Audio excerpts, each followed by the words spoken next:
Hello, hello. Today, I want to talk to you about part-time reselling. Is it worth it? Is it really just worth selling a few hours a week or a few hours a month? Maybe just getting a few items and throwing those on eBay or Amazon. Is it really worth your time? Well, we're going to dive into that right now. Hello, everyone. My name is Jason, otherwise known as Prof Sales, and welcome to my YouTube channel. This is a channel where I talk to you about my journey about being mainly an Amazon seller, but I've had many years of selling on eBay as well and reselling just in general in this field. And I just like to share with you guys my journey, what I've learned, sort of where I've made my mistakes. Maybe you can take something from that. And I just hope that you're able to pick up from, all the things that I've done, and maybe it'll inspire you to go in a different direction or go in the same direction. Doesn't matter. But I'm just here to help you guys out the best I can. And thank you for joining me. So I see some people starting to filter in. And please let me know if you guys can hear me okay in the chat. I will assume so, unless I hear differently. Also, as you guys are watching today, if you can, make sure you hit that like button. Give me a sub if you haven't subscribed, so you'll see every time I put out a video. I do a lot of live videos, but I also do some pre-recorded videos, which I'm actually getting ready to do a whole series on those about reselling and being in business and what all kind of all the things, shall we say, at least. So go ahead and hit that like button and hit the subscribe if you haven't already done so. Much, much appreciated. All right. So I want to talk today about this part-time reselling idea. And I would bet that most of the people in the sound of my voice right now, and if you're watching this right now, or if you're watching this later, leave a comment in the comment box, either after the video post or right now in the chat. If you are a part-time reseller, and if so, how many hours a week, how much of your time you're spending on it, or do you classify yourselves as full-time? I'd love to know, kind of like from the mixture of people who are watching, if you're part-time, full-time, where you find yourself in that. Because I want to define this part-time reselling idea, at least from my mindset. Your concept of it may be different, but I'd love to hear from everyone just so that, I would have a feel for if I was on the right track. I'm going to define someone who's a part-time reseller as the following. You're doing this, you're selling eBay, you're selling Amazon, let's say, and it could be other platforms as well. It's not your main source of income. That's the first criteria. And I would guess that most of the people watching this are going to say, this is not my main source of income, Prof. Totally get that. I've had to kind of build a business out of this over the last several years. And I would just throw a number out there. I would probably say 80% of the people who sell on these platforms, it's not their main source of income. It could be higher than that. I wouldn't be surprised. Linda says she's always trying to be full-time, but she needs another job. Now it's part-time. Totally understand that. And you could define it maybe by your hours per week. Here in the States, a full-time job is roughly 30 to 40 hours a week or more. 40 hours a week was kind of the old mindset, but a lot of people would say even like 30 plus. I would say that if you're spending less than 20 hours a week on reselling, it's definitely part-time. If it's over 20, it gets kind of iffy, because for a lot of you, you may say, well, I don't really do anything other than this. Maybe there's somebody else in your household who has income coming in. Maybe you don't have very high income needs right now. Or maybe what you're doing in that space of time is providing enough for you. Either way, but a time constraint is kind of a good way to look at it too. I think less than 20 hours a week is sort of a good, that's sort of a good dividing line for a lot of people. But it's not so much about the definition of part-time as it is on whether or not, I mean, you get to decide if you're part-time or not. Ultimately, my definition might not fit your situation. You get to decide. But the question I wanted to explore today is it worth it if you're part-time, whatever that looks like?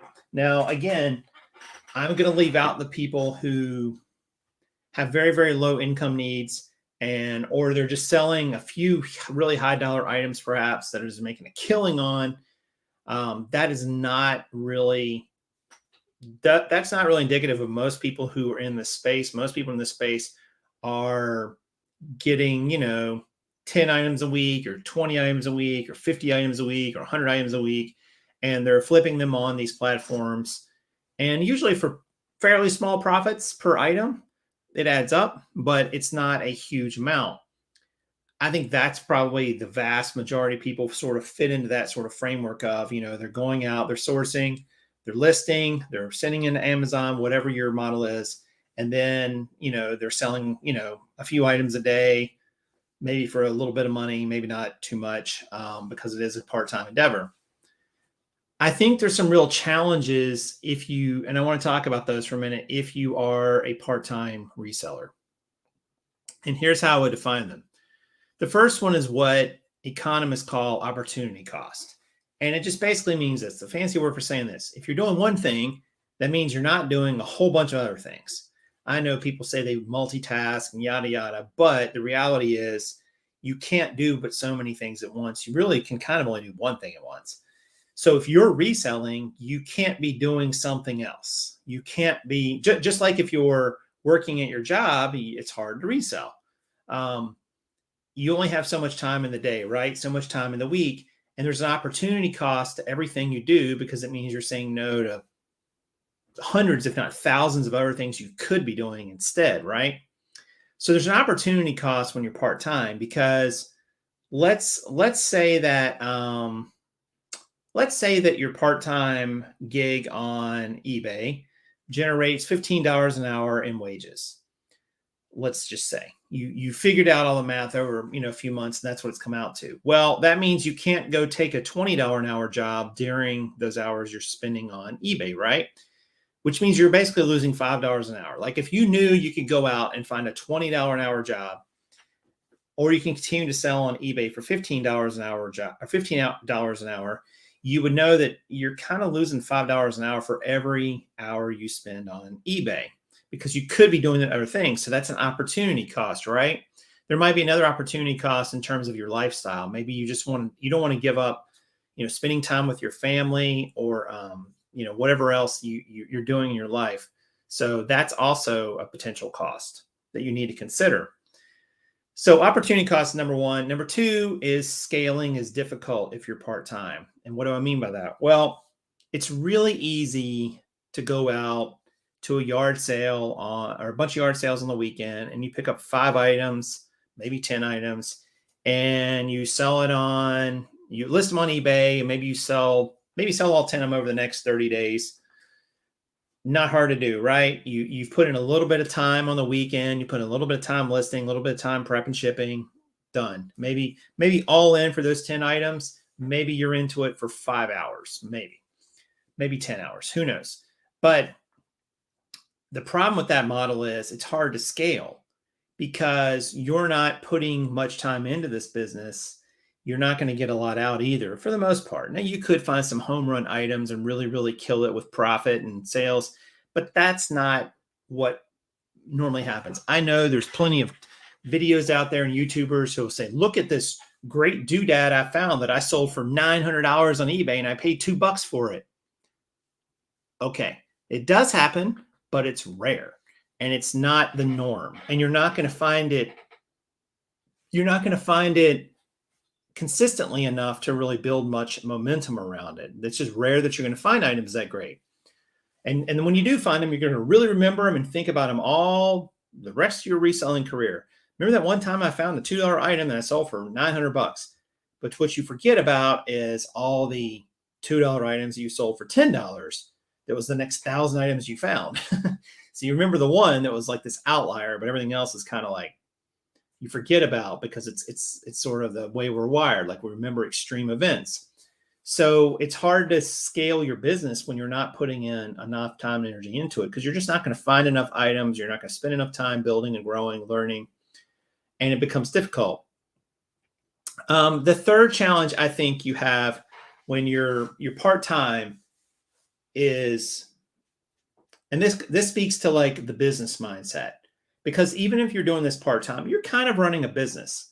I know a lot of people out there will go buy a few items and sell them on eBay, or find some things around their house and so on. And, maybe they're like, I'm not really in business for myself. I'm just doing this little side hustle. Well, but you kind of are in business. You're in the business of flipping, of reselling. And, you have expenses, you have income, you have all these things that a business has to deal with. You have thoughts about scaling it, like, wow, I made $100 last month. It'd be really nice to make 500 this month. Well, how do I do that? I need to find more items. I need to list more items. I need to send in more items. I need to sell more items. All these things have to happen. And all those things take your energy and time. That's really the crux of it. And especially when you're just starting out. Because when you're just starting out on these e-commerce platforms, you don't know anything. Or maybe you know a little, but you don't know much. You don't have experience, right? You don't have wisdom gained through dozens or hundreds or thousands of transactions and things that have happened and dealing. And you see it all the time when you go to all these little Facebook groups that are out there, and it's like a bunch of eBay sellers or Amazon sellers, and people, there's thousands of members, and somebody asks a question. It's very basic. It's very, very beginner level question. And sometimes people criticize them for it. Well, how do you not know that? Like, Google is your friend. Well, they don't know because they've never experienced before. Yeah, you've experienced it 50 times. So what? They just don't know because it hasn't been part of their experience yet. You don't know something until you know it, and then you know it. We all learn something first, and then we have it in our tool belt. But that kind of time that you need to learn all these things is exhausting, because here's the thing, gang. If you're spending time to learn things about a business or even just selling these platforms, great. But you're not making any money when you're doing that. That's kind of like a deferred revenue you hope to get down the road, where you say, hey, I'm going to hope to make money a month from now or 2 months from now when I use this knowledge, when I'm going to spend this time to learn this thing so I can hopefully use it and go make money. So that's what you're really doing there. So I think, that time and energy you have to put into a business is really difficult. It can be exhausting. Like, if you had to think about it, like, let's say you could figure out the whole total sum of all the time and energy that you put into a business. And let's say that your hourly rate was $50 an hour, right? Which is pretty good. But let's say you looked at what your hourly rate was for the first 3 months you were doing that business. Your hourly rate might be $5 an hour because you were spending all this extra time learning things and gaining knowledge that you weren't actually bringing in revenue. You were doing it to bring in revenue in the future. So that amount of time and energy you need to spend can be extensive. So here's some steps I want to give you that I think will hopefully make it worth it, if we want to say, if that's the right word, to be part-time or full-time for that matter. But these are definitely pertinent, I think, for part-time sellers. Number one, you have to have a realistic expectation of success. You're not going to usually go right out of the gate and know everything and kill it right from day one and just take off and suddenly you're selling $1 million a year. That doesn't really happen. I know probably there's some outlier out there who's way at the top of the scale, but you're probably not going to have that happen to you. It's probably not going to happen. This is a slow and steady grind, and you have to have a realistic expectation about the amount of time and energy and the mistakes you're going to make and so on. So have a real expectation of success is important when you come right out of the gate if you're going to be part-time. The second thing I think you need to do is you got to set aside time and money to start.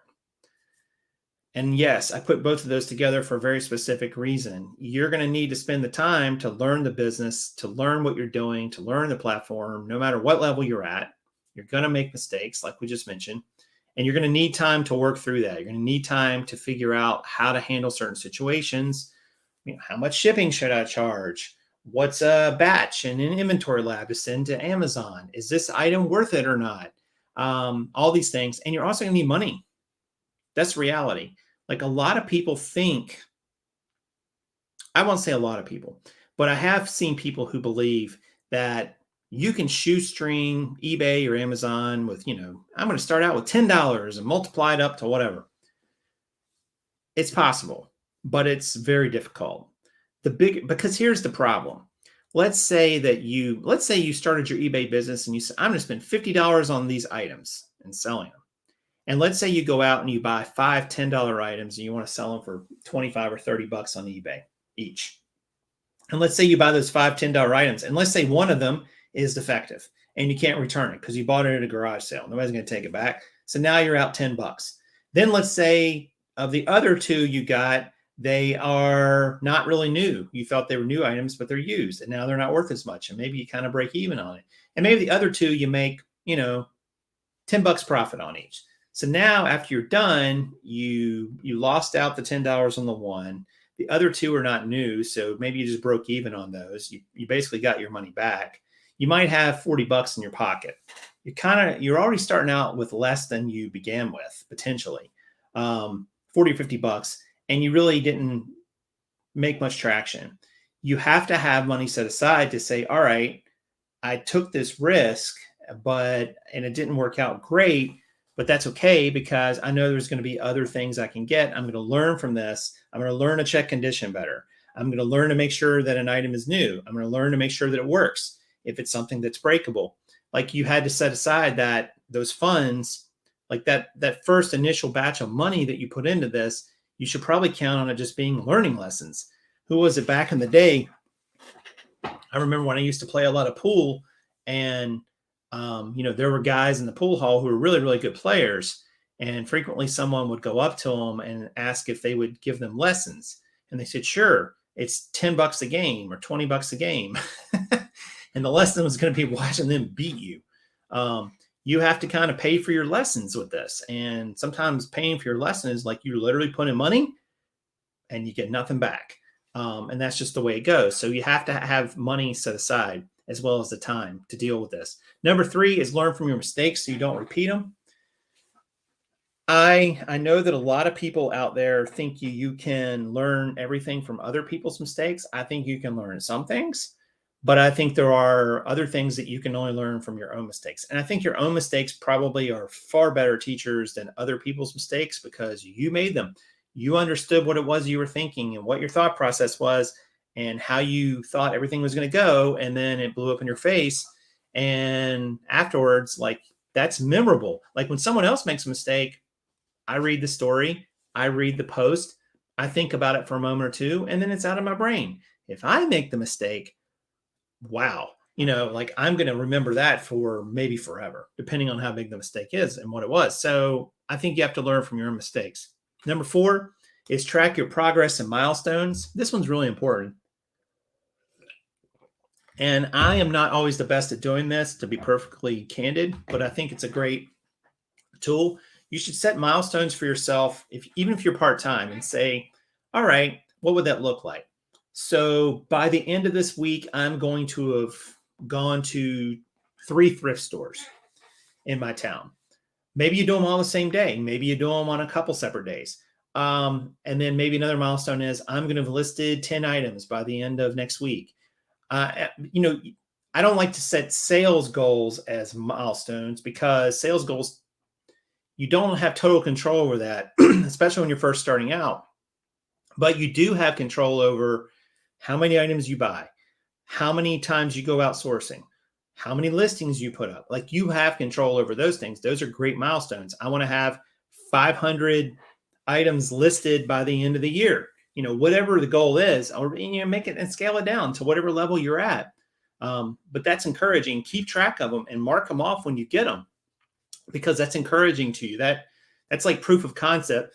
Excuse me. That what you're doing is working and you're making progress. And then number 5 is probably the most important one. And I'm just going to say, for all of you that are part-time and have a full-time job, don't quit. Don't. There's the old saying, right? A bird in hand beats 2 in a bush. Well, you may have dreams of grandeur and you may have this idea that you want to go be a reseller, and it sounds incredible to you to go out sourcing every day, to set your own schedule, to have money coming in when people pay, that doodad you bought for $5 and they give you $50 for it.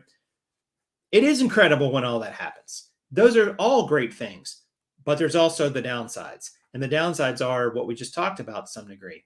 You have to be realistic about success. It's a learning curve. You're going to screw up. You're going to make mistakes. Even when you're a veteran, even if you're full-time, you're going to make mistakes. And the mistakes when you're a veteran often can be, if you scale, can be much more expensive mistakes. Excuse me. But if you don't quit your day job, you will be able to keep income coming in. You will have that security. There's no reason to quit it while you're learning these businesses and so on, and while you're part-time. It used to be it probably still is, but it used to be a big question in the reseller community. When should I go full-time? And from people who are working other jobs. And that's a tough question to answer. But the reality is, you should do it when you have enough money set aside, when you have enough income security to do it. And most people never wait that long. Most people jump in before those two things. And that's risky. And I'm a guy who likes risk, but I like managed risk.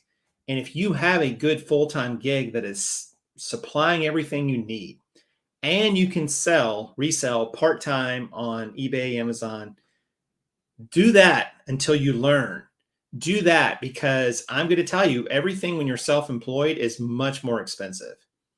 It is much more expensive than you think. You will go through dips and valleys in your sales, and those can wreck you, because there's nothing like spending all day working at your reselling gig and then you just have a terrible sales day, or maybe a no sales day. That can and will happen to you. When you're part-time, that's not a big deal, because you've got your full-time gig, you've got your money coming in, not a big thing. Power bill's still going to be taken care of. But when you're full-time and that happens, it can be rough, because all of a sudden now, like, you've got to dip into reserves. All those bills and expenses of life keep coming.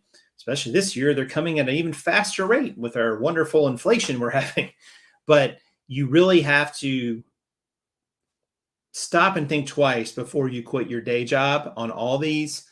I think stay part-time until you have proof of concept that what you're doing is working, that what you're doing is scalable, that you have enough knowledge to expand your business to a level that would support your income needs. I don't know what that total is, but I think having, realistic expectations, setting aside the time and money to do it, learning from your mistakes, setting milestones, and keeping your full-time gig if you have one, I think those are all really good steps that will help you decide if this part-time gig is going to be worth it or not. So, that's kind of what I had on the topic. Thank you guys for joining me today. I will encourage you that if you haven't already, to hit that like button and subscribe. It's down below or over here, over there, somewhere. I don't know. But wherever it is, hit it. I appreciate it. And now there's no dislike button, because YouTube's done away with it. So if you dislike it, leave me a comment and say dislike. I dare you. But no, I really do appreciate you guys hanging out today. I'm going to share a little bit of sales update with you. See a couple of the comments here. T. Taylor said it's rare and temporary. Yeah, I'm not sure what you're referring to, T. Taylor, but there's definitely a lot with that.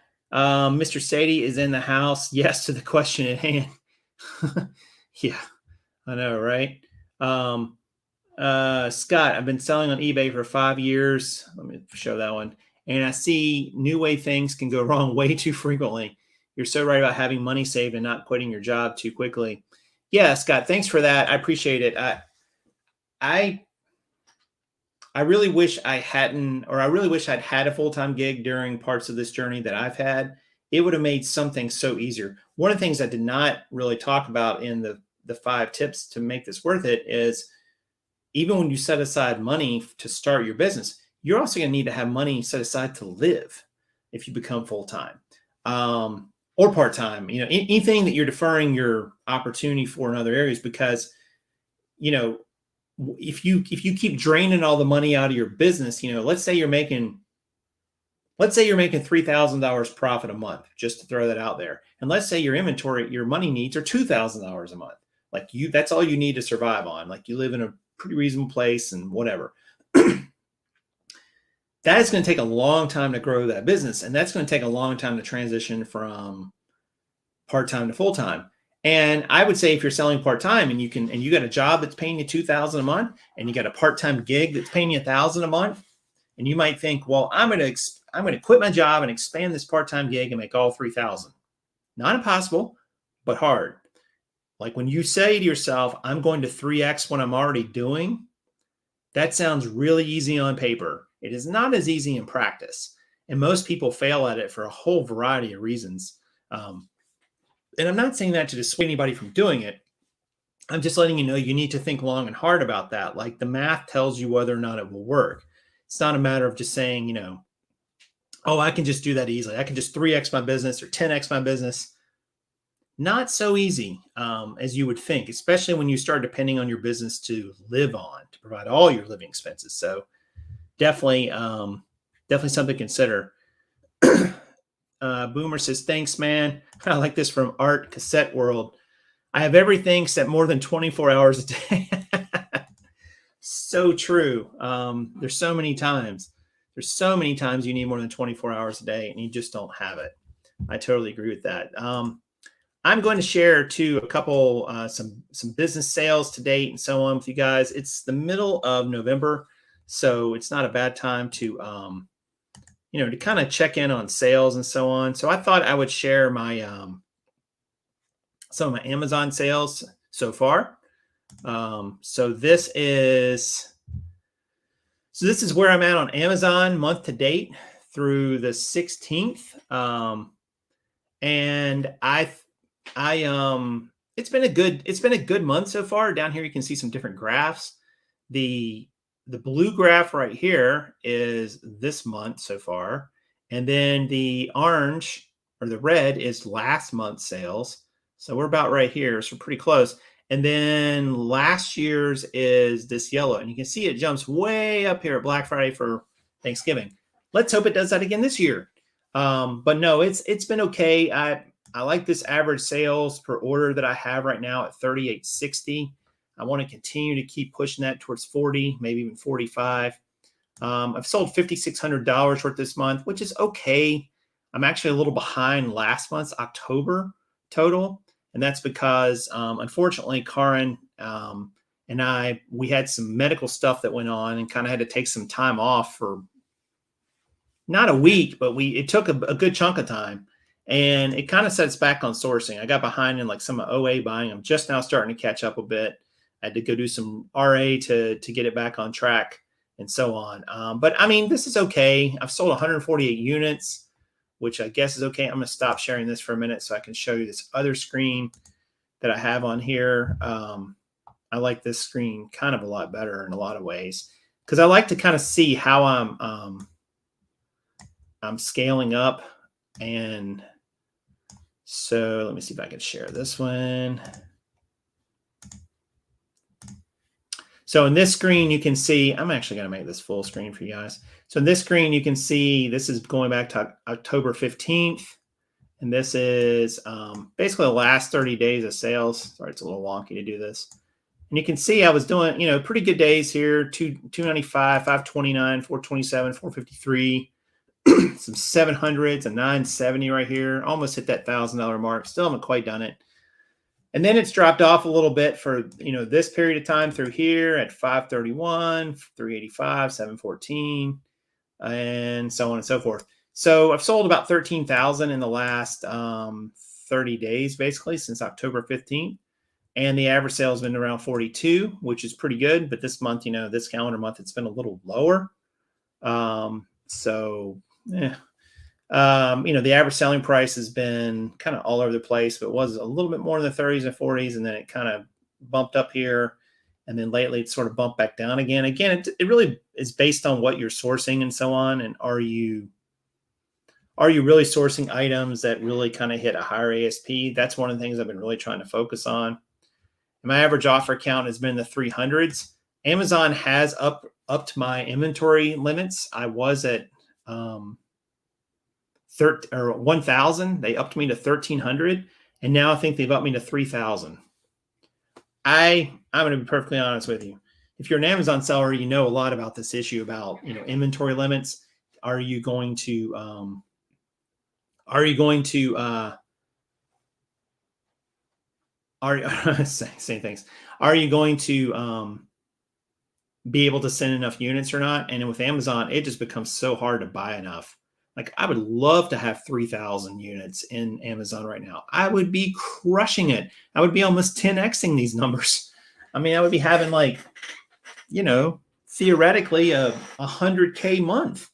But I just don't have the capital to do that. Like if you told me right now, you got to go buy 2,600 units, 2,700 units, dude, I would love to be able to go buy 2,700 units, but that is a big spend. That is oh man, I'd have to look and see how much that would be, but that would be tens of thousands of dollars to go buy that many units right now. And I don't know where I would buy them all from either. So there's just not enough money. And this is a problem with Amazon. I know multi-million-dollar sellers who run out of money for inventory. It is the craziest thing. Amazon will drain your inventory, which is a good problem to have. I'm going to show you some supplier stuff too. This is not the actual items I sold, but the supplier. So maybe this will be helpful for you. Maybe it won't. And all right. So here we have this is suppliers in the last 3 months. You can see up here, I've had 29 different suppliers. I code them different ways. And there's a variety. You can sort on all these columns. If you want to check out Inventory Lab, which I think is the best sourcing and inventory program out there, you can find that link in the description. So please check that out. But you can see down here, let me see if I can move this up just a little bit so you can see this.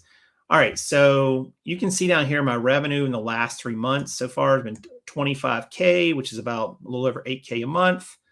The profit on that, not a lot, but remember, part of the reason that profit's low because I've got all my operating expenses of the business are in here.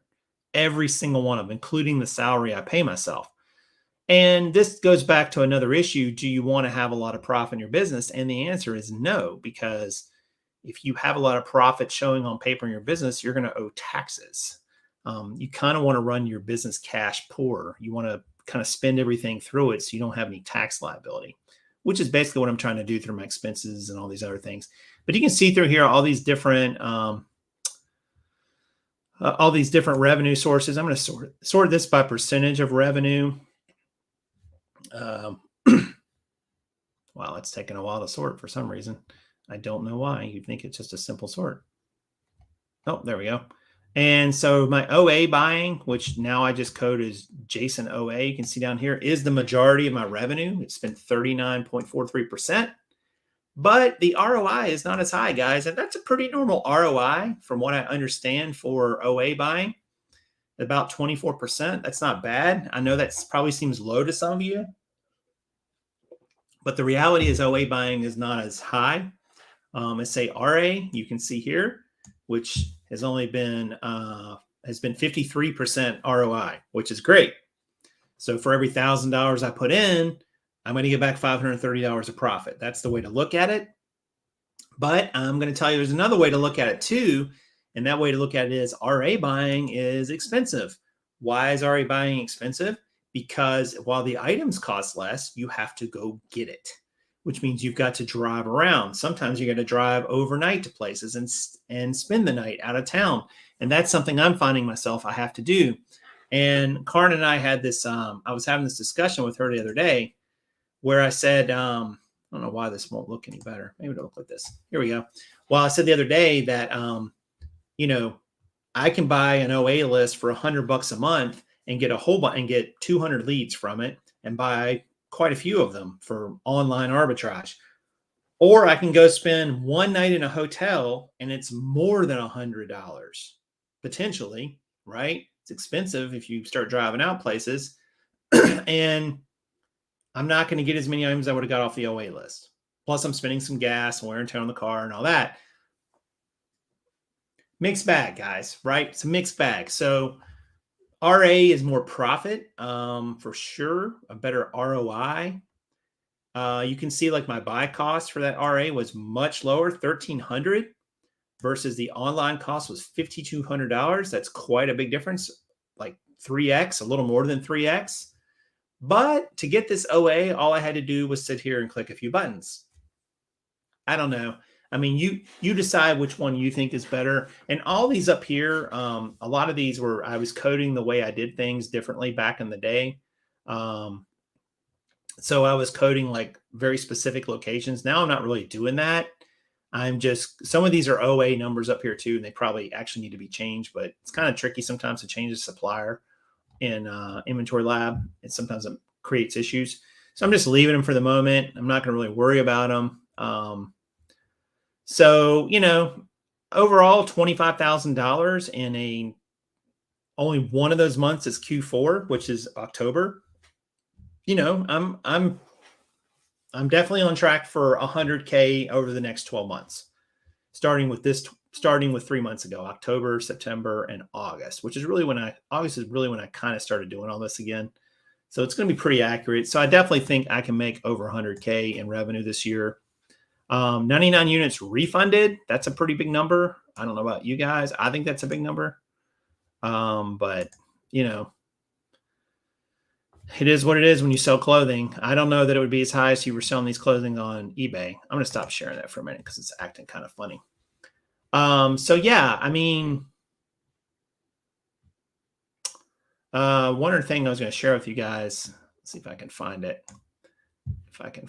Let's see where it is here. I'm going to show you my valuation too here in a second. Let's see what other. I'm going to show you my valuation too here in a second. Oops, I didn't mean to hit that. Sorry. Sorry, I hit the play over there. So a couple comments here while I'm pulling this up. Somebody asked me a question a minute ago. Oh, Joe, you said you seem to be very successful selling jeans on eBay. Why did you stop that? Good question, Joe. Thanks for the question. I have answered that a few times before in previous videos, but long story short, I will just say that jeans became very difficult to scale. And as a matter of fact, there's a guy named David. I can't think of his last name, but I'm friends with him on Facebook, who bought out the remainder of my jean inventory. I reached out to him not long ago and asked him how the jean business was going. He may have even actually been here in the chat on a previous show, and he said, it's going well, but it's a grind and it's slow. So I was kind of glad I got out of that business. I loved pre-owned jeans. I like selling new jeans now on Amazon. I've sold some brand new True Religions multiple times. I've sold Prana jeans on eBay for Amazon for great money. I've sold Wrangler. I've sold, probably missing a couple, but those are three that kind of stick out. I would love to be able to sell Levi's on Amazon. I don't know that it's possible that anybody can, but it's tricky to get that. So, what else was I going to show you guys? But it's a good question. Let's see what else was out here. Art says it's crazy what happened with supply chains. Yeah. I mean, if you're a gambler right now, everybody, and you want to hold certain toys and hope for a better price over the next 2 or 3 weeks, you could make some killer money. It's not without risk, but there are certain toys out there that are super hot and they're likely to get even hotter. Let's see what else is here. Scott says, look like a probable 10K month. Yeah, I did hit over 10K last month, Scott, in October for the first time. I came in about 12.6, which was great. I don't know if I'm going to do that this month at this rate, but I think I will as it was get closer to Thanksgiving, just because there's been a little lull here at the beginning of the month. And that was on me because I just didn't send in. I kind of got in this weird sourcing bind, not a bind, but just I was kind of out of sync with my sourcing there for a bit. What else was I going to show you guys? I was going to show you something on inventory here. One of the things I've started doing is doing my evaluation. Inventory Lab allows you to go in and figure out exactly how much inventory you have, sales value at any one time. And what's interesting about that is you're able to see kind of like how your inventory and sales track. So I'm going to show you kind of what I've been tracking on that. So this is, oops, let's go back to this. Let me share my screen again. This one is This is basically, what if I could, no, I can't move this. So if I can move my screen to somewhere different, I don't think I can. Nope. This is an inventory valuation that I kind of keep track of my inventory valuation, which is an inventory lab, like I said, and then I keep track of how much I sell each day. The reason I'm doing this is because there's a percentage, and it's kind of hard to know what that percentage is until you do this over maybe a few months. But you can see up here, 2.46%.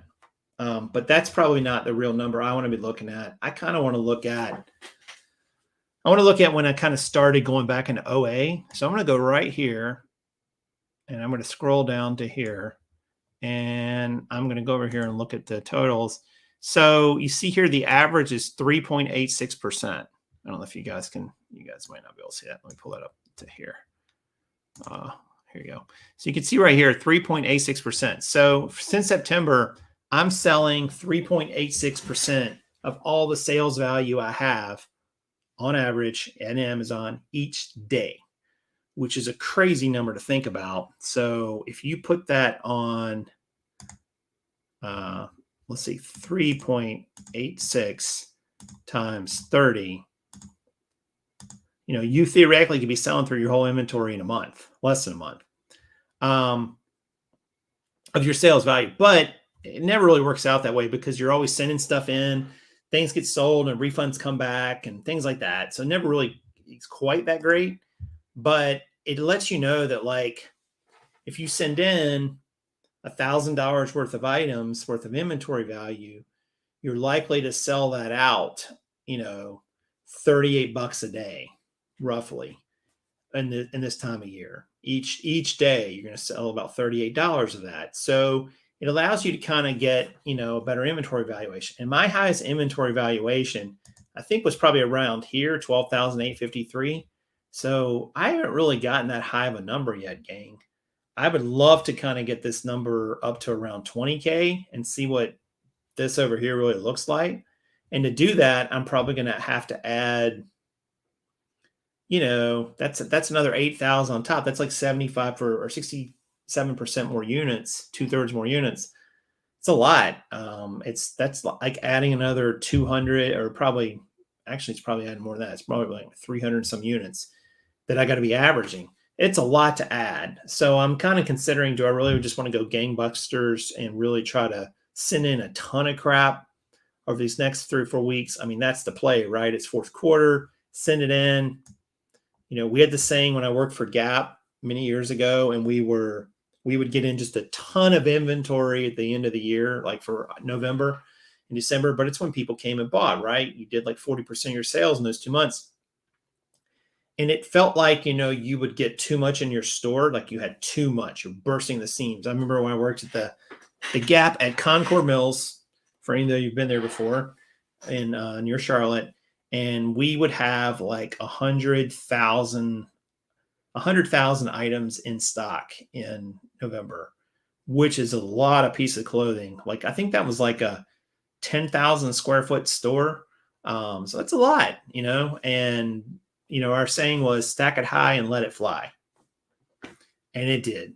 Like, we would get in just crazy amounts of inventory, and you would sell like virtually all of it. It was the nuttiest thing. Like, when you get it right, if you send in the right items, and I'm not even sure with some items on Amazon, gang, I don't even think it matters. Like, if it's a fast moving item and it's going to maintain that rank and it's not going to tank too terribly in the price, I mean, you can go deep.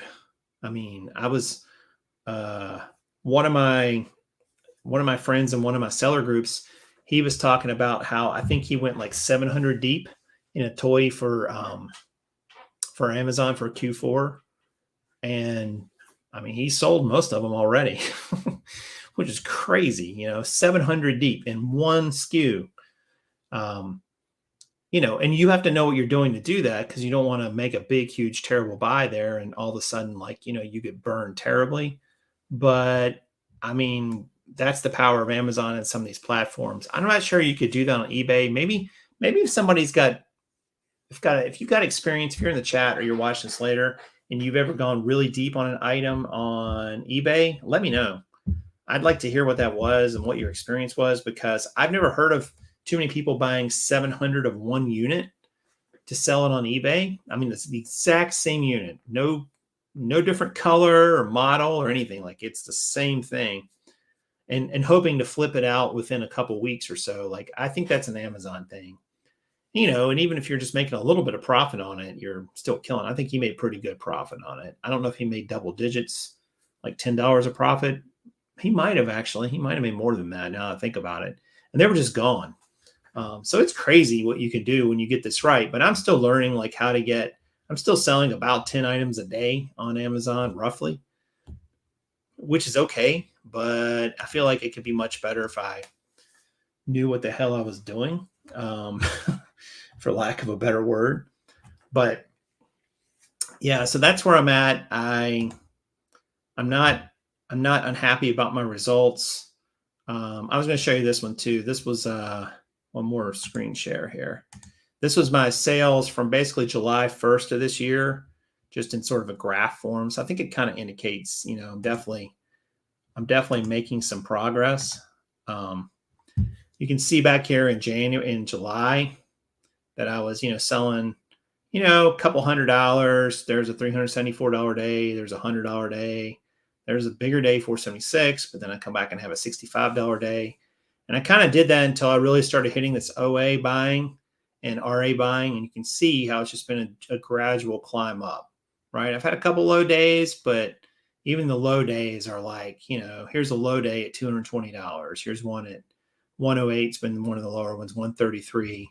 But I've had some big days, 974, 851, 844, 741. I like seeing a graph form. I just think that like you can see a lot easier when you're doing that.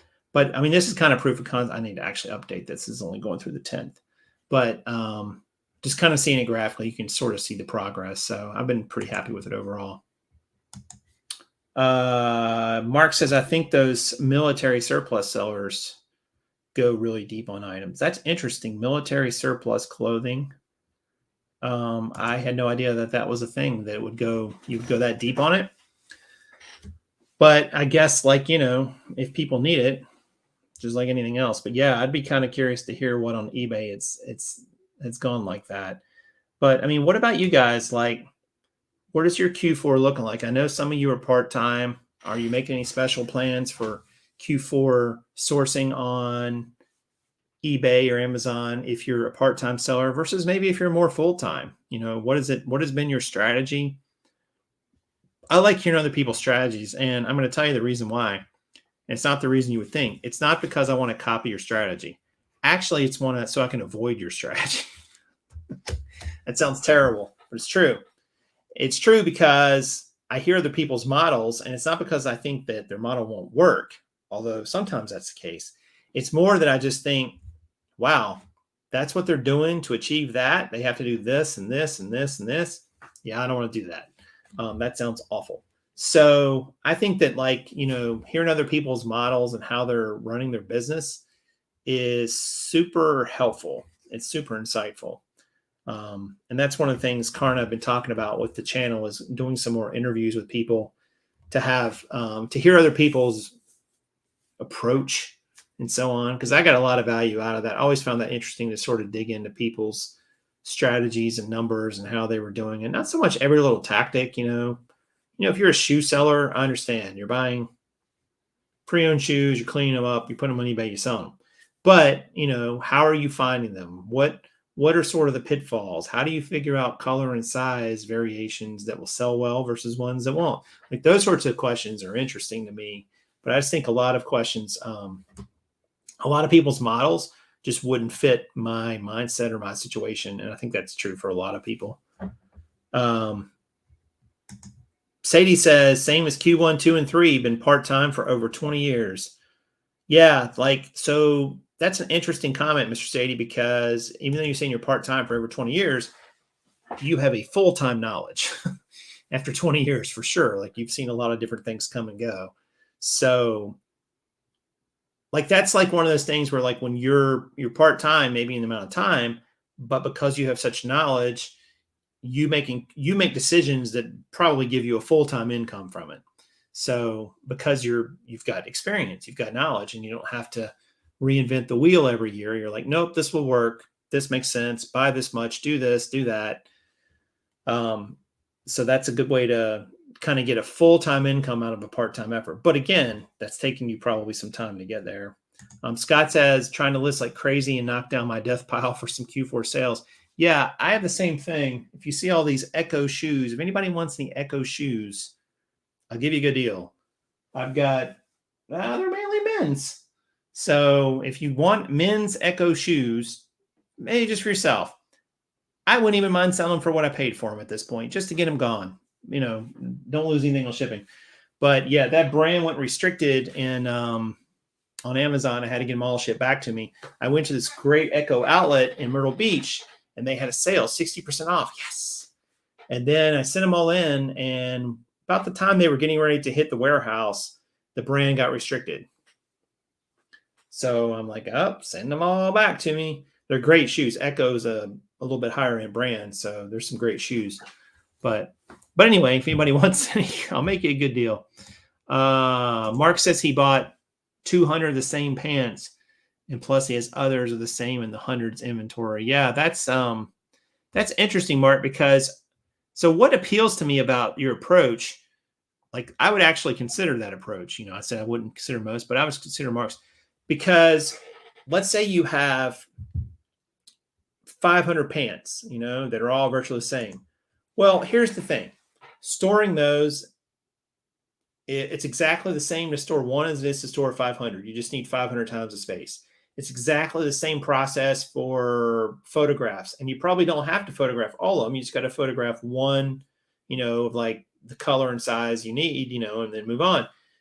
Shipping and sending those is exactly the same for all of them. Like you can replicate it. Like that's what I loved about jeans. Someone was asking earlier, I didn't have to reinvent the wheel every time I got a new pair of jeans. Like it was very formulaic. Like take these 6 photos, put this particular item number on them, buy these brands, these sizes. They all go in a padded flat rate. Off they go. Done. Like I knew exactly what to charge for shipping. If I was charging shipping, like it was so easy, just to replicate it. And that's the part of that I hate not doing now. Cause I'm like, man, if I'd have kept going, here's what's funny. Like if I'd have kept going and really kept growing, I would probably have 5,000 pair of jeans by now. Yeah, for sure. Which would be some decent income, I think, on eBay. But I don't know. Like maybe somebody else can correct me on that. Like if you had 5,000 pair of sort of, bread and butter jeans, I don't mean super cheap, selling for $7 free shipping, not that nonsense. But I mean, like you could actually make a few bucks on them, $3, $4, $5 a pair. How many would I be selling if I had 5,000 pair of jeans right now? Because that was kind of my goal. Like I'd set that goal at one point. I thought if I can get to 5,000, and I can list that many, if I could get to 5,000, I would have a big booming eBay business. And maybe I'll do that again. I don't know. Wouldn't that be fun? Go back out on the jeans trail. Full disclosure, I have not been in a thrift store to source jeans. Not really in probably 2 or 3 years, at least. It's been a while. But it would be interesting to go back out and see there. I think I did a video a couple years ago or a year ago about the jeans still selling on eBay, and they do. But again, it's just like anything else, you got to find the right ones, the right sizes, and blah, blah, blah. But yeah, I thought about doing it again. Like I don't have a ton of space right here in this room, so I'd have to be real strategic. But yeah, I could throw a couple hundred pair in here. Anybody want to see a new eBay jean revitalization? Kaaren would kill me. Scott says, do another 100 jean listing in a day challenge. Oh man, I would actually do it so much faster now because that video added 30 or 40% more time than it would have take. Sadie says, I've gone full time. I had probably 6 times per year. I always come back to the same answer. Just doesn't have this time, but I will be full time when I retire. Yeah. I can see that. I mean, again, I don't know what your other income is, Sadie. It sounds like you have some other income, but if you do, then that makes sense. Like you're not giving up that. You're getting the best of both worlds. And because you've got a lot of experience and knowledge, your part-time gig like you could probably do things 5 times as fast as somebody new, maybe even 10 times and get 3 times the result, and that's the kind of knowledge and experience you get when you've been doing something for 20 years. But most people will never get to that point because they'll give up way before that, or they'll make mistakes or whatever. Yeah, Mark says it's not my approach. A seller was telling me he has multiple items, but has 100 plus inventory for each item. Yeah, like that's kind of an Amazon approach. Well, so when you start buying on online arbitrage, for instance, on Amazon, the general consensus is you probably want to go wide, not deep. So you want to buy a lot of different SKUs, but don't buy too many of them. And the reasoning behind that is because you don't want to put all your eggs in one basket, right? It's like buying stocks. If you buy one company, they could hit it, you could hit it out of the park and they could 10x your money in 2 years, whatever. Then again, you could drop 50%. So you kind of spread out your risk you diversify your risk by spreading it among a bunch of different companies. So that if anyone, and yes, you're not going to get that grand slam. It's not likely to get that grand slam portfolio performance doing it that way, but you're also not likely to lose a big chunk of your investment value by spreading it among a lot of companies. It's exactly what an index fund does, right? I think reselling is very much like that. But if like a particular item is just going to sell through 10 or 20 every month, why not go buy 200? Why not buy 500? If you can get the right deal and just sell them and just sit there every month, you're just collecting profit, collecting profit, collecting profit. Sadie says, unless my dream to become a pro poker player comes true, that's plan B. I never played with you, Sadie, but man, that's a tough gig. I think you'd have more success at reselling. I think most people would. Even people who are good at poker would have more success at reselling. Very difficult. Mark says, I would say you would sell 500 pair of jeans a month with 5K in inventory.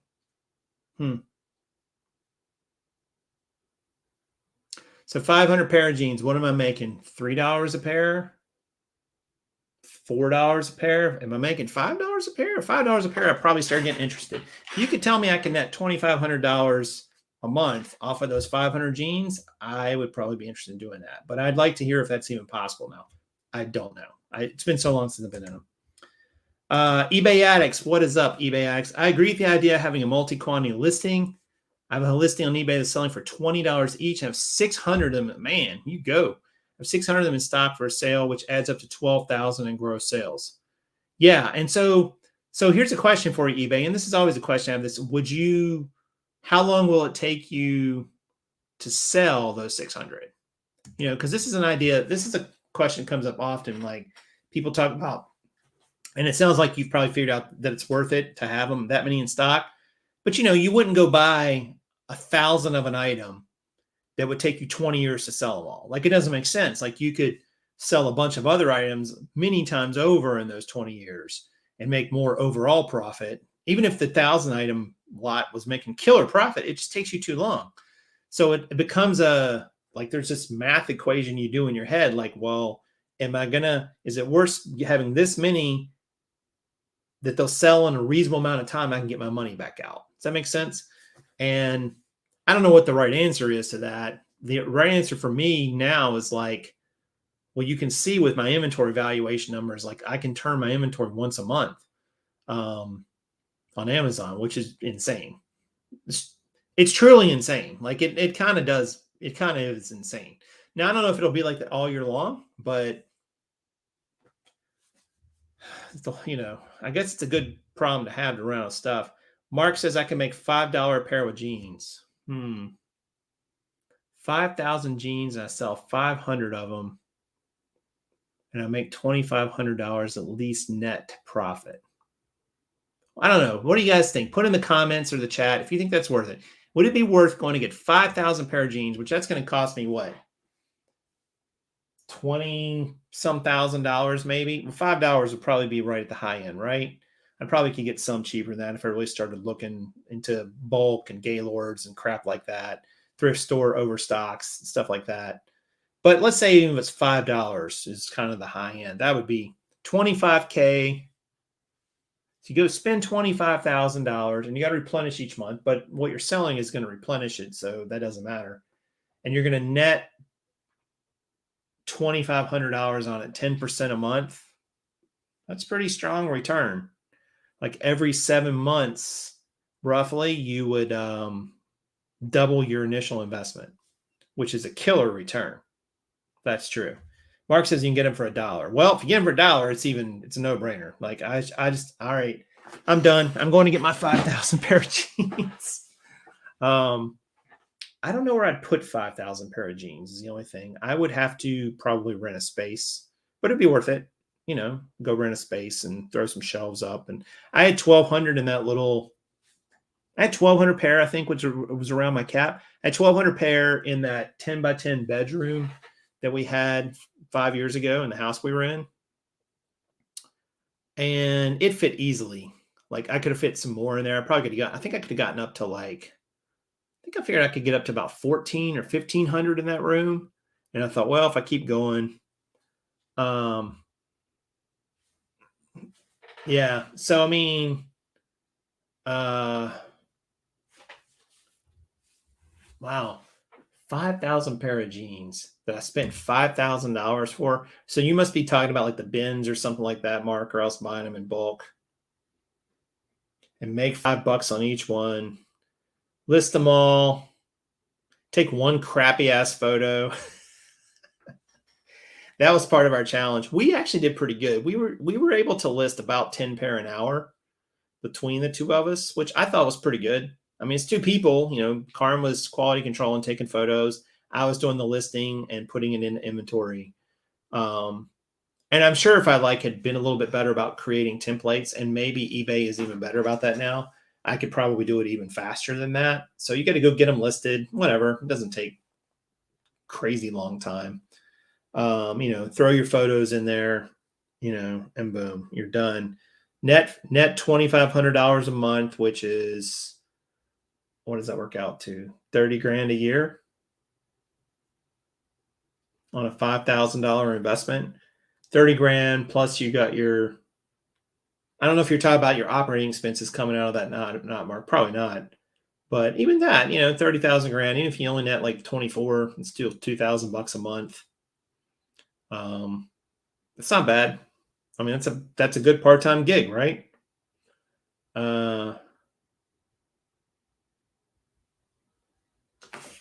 What does Sadie say here? I have a similar item, paid 6 cents and sell about 2 per week. I had 400 of them down to my last 100. Sold for $14.99, $19.99. Problem is, even the good multiple I find are usually one-off deals. Yeah, I mean, that's always a thing. I mean, you just want to be able to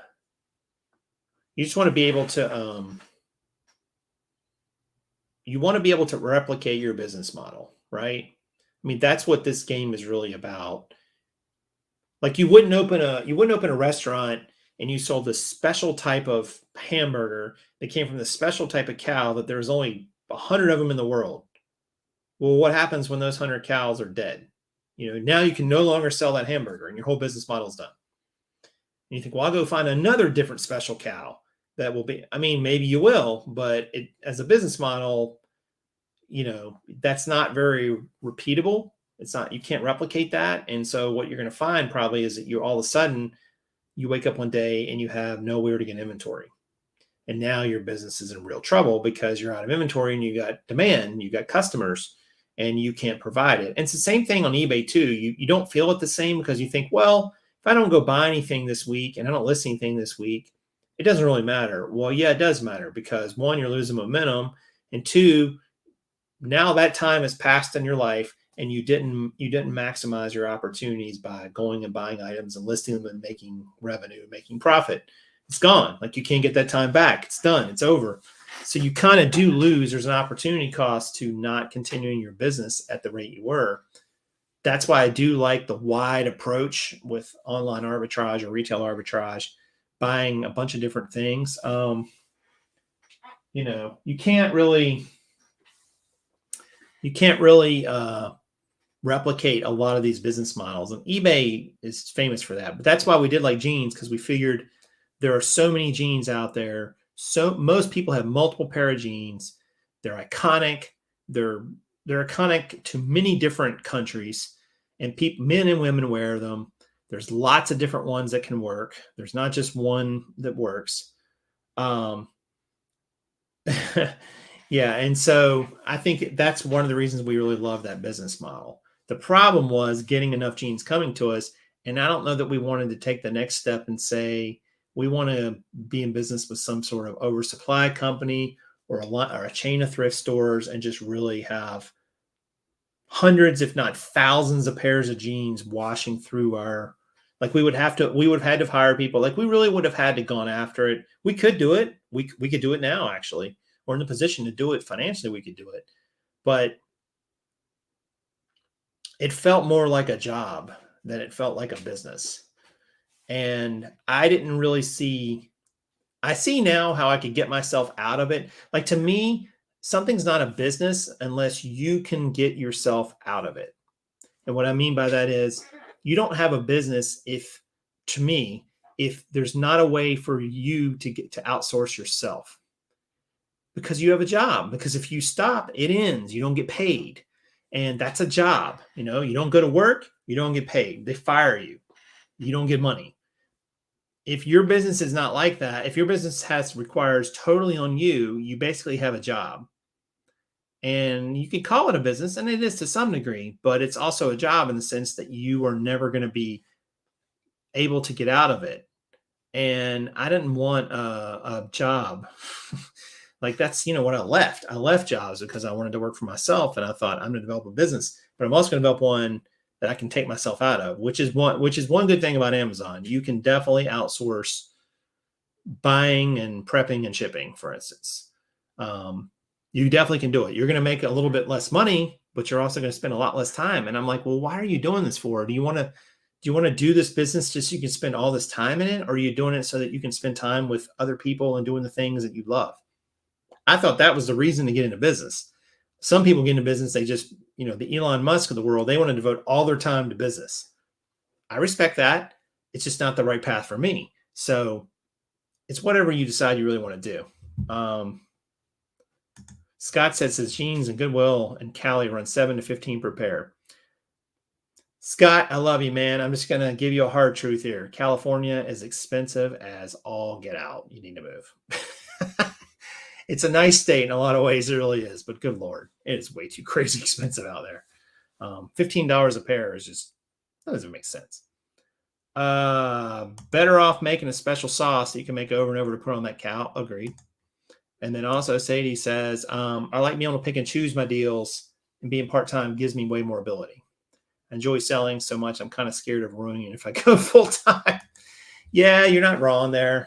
There is something if you go full-time, you may reach a point where like you don't like it as much.